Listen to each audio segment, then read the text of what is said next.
Hello guys, कैसे हो सब। आई होप आप सब खैरियत से और अच्छे होंगे। और आज का टॉपिक है हमारा फोटोसिंथेसिस। आज का टॉपिक कौन सा हमारा? फोटोसिंथेसिस, प्रकाश संश्लेषण। कि किस प्रकार से हरे पौधे सूर्य के लाइट में अपना भोजन प्रिपेयर करते हैं, ठीक है। या अपना भोजन किस तरीके से हरे पौधे प्रिपेयर करते हैं, अपना भोजन बनाते हैं। किस तरीके से वो कार्बन डाइऑक्साइड को इन्वायरमेंट से लेते हैं और ऑक्सीजन को इन्वायरमेंट में छोड़ते हैं, ठीक है। तो पौधों के द्वारा स्वयं से भोजन बनाने की प्रक्रिया क्या कहलाती है? हमारी फोटोसिंथेसिस। जैसे ग्रीन प्लांट होते हैं वो क्या करते हैं कि वो इन्वायरमेंट से, एक सेकेंड, वो इन्वायरमेंट से क्या लेते हैं?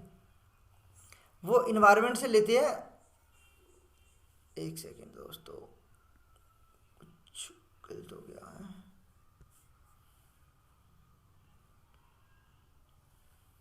ठीक है, वो इन्वायरमेंट से क्या लेते हैं? इन्वायरमेंट से वो लेते हैं कार्बन डाइऑक्साइड, ठीक है ना। इन्वायरमेंट से क्या ले रहे हैं वो? Carbon dioxide. सूर्य से क्या ले रहे हैं वो? एनर्जी या लाइट, ठीक है। और वाटर की उपस्थिति में जड़ के द्वारा अगर होते, देखो जो हमारे घरों में पौधे होते हैं उसमें तो हम पानी डालते हैं, ठीक है ना। लेकिन जो वनों में होते हैं, जो ऐसे जंगलों में होते हैं जिन्हें मौसम के अकॉर्डिंग ही पानी मिलता है, वो पौधे कैसे अपना भोजन बनाते हैं या अपने भोजन के लिए पानी कहाँ से लाते हैं? वो जड़ों के द्वारा जो भूमि में नमी होती है ना, उस नमी को क्या करती है? वो शोषित करती है, अपनी तरफ खींचती है। तो वो काम कौन करता है पौधों में? जड़, ठीक है ना। वो काम कौन करता है पौधों में? जड़ करता है, ठीक है दोस्तों। आई होप आपको फिगर अच्छे तरीके से अब दिख रहा होगा, ठीक है। तो इसी के द्वारा, और वो किस फॉर्म में अपने भोजन को लेती है? ग्लूकोज के फॉर्म में लेती है वो, ठीक है। C6O2 प्लस 6H2O, ठीक है।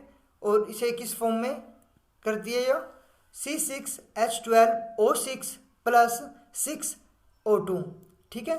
ग्लूकोज की फॉर्म बोलते हैं। ग्लूकोज की फॉर्म में ही जो हरे पौधे होते हैं वो अपने भोजन को लेते हैं। एक बार और बता दो मैं अच्छे तरीके से, आई होप आप समझ रहे हैं और अच्छे तरीके से आप समझ जाएंगे, ठीक है दोस्तों। और हाँ, देखो, करें स्टार्ट करते हैं। जैसे हरे पौधे होते हैं, जो ग्रीन प्लांट होते हैं, वो क्या करते हैं? सूर्य से लाइट लेते हैं, ठीक है। इन्वायरमेंट से कार्बन डाइऑक्साइड लेते हैं और ज़मीन से पानी लेते हैं, ठीक है। और इस प्रकार से वो इन तीनों चीज़ों को लेकर के अपना भोजन प्रिपेयर करते हैं। और इसी प्रोसेस को क्या कहा जाता है? प्रकाश संश्लेषण या फोटोसिंथेसिस की प्रक्रिया कही जाती है। और ये अपने भोजन को ग्लूकोज की फॉर्म में लेते हैं, ठीक है। C6O2 प्लस में 6H2O, ठीक है। क्या?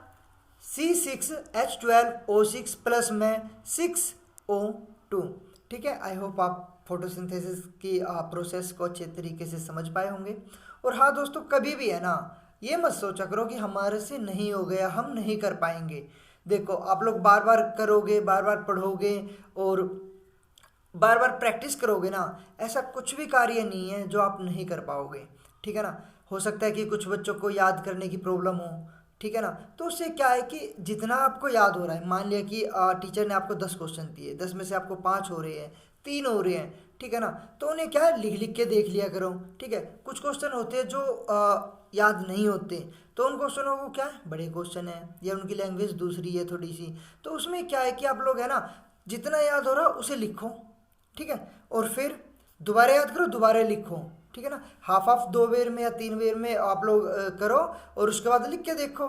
जैसे आप बार बार लिखोगे तो क्वेश्चन याद होने स्टार्ट हो जाएंगे और कुछ दिनों बाद आप पाओगे कि आप अच्छे तरीके से उन क्वेश्चनों को याद कर पाए हो, ठीक है ना। साइंस बहुत ईजी है, 60 नंबर का पेपर आता है और काफ़ी इसमें प्रैक्टिकल है।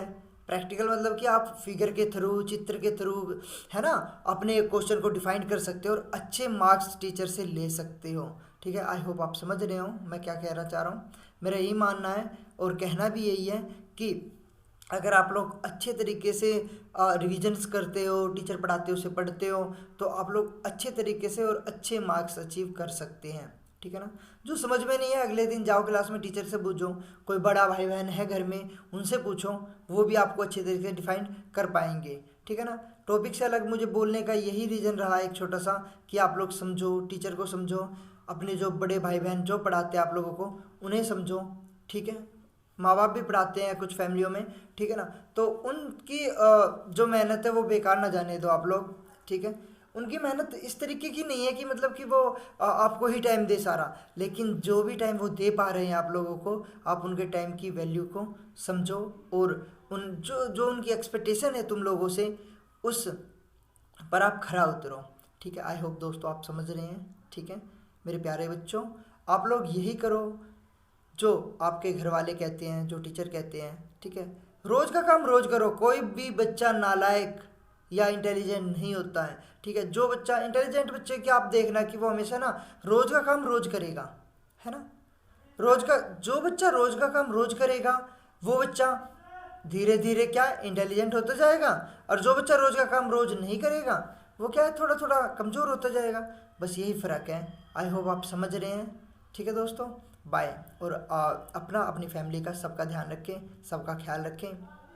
बहुत अच्छे लोग हैं, ठीक है ना। लोग अच्छे भी होते हैं, बुरे भी होते हैं, वो आप पे डिपेंड करता है कि आप अच्छे लोगों के साथ रह रहे हो, बुरे लोगों के साथ रह रहे हो। लोग कोई भी बुरा या अच्छा नहीं होता है, वो आप पे डिपेंड करता है कि आप उनके साथ किस तरीके से बिहेवियर करते हैं, आप उनके साथ किस तरीके से टाइम स्पेंड करते हैं, ठीक है ना। और एक स्टूडेंट लाइफ तो यही होती है कि जहाँ से सीखने का मौका मिले आप लोग ज़्यादा से ज़्यादा सीखने की कोशिश करें। आई होप आप समझ रहे होंगे। बाय दोस्तों एंड थैंक यू।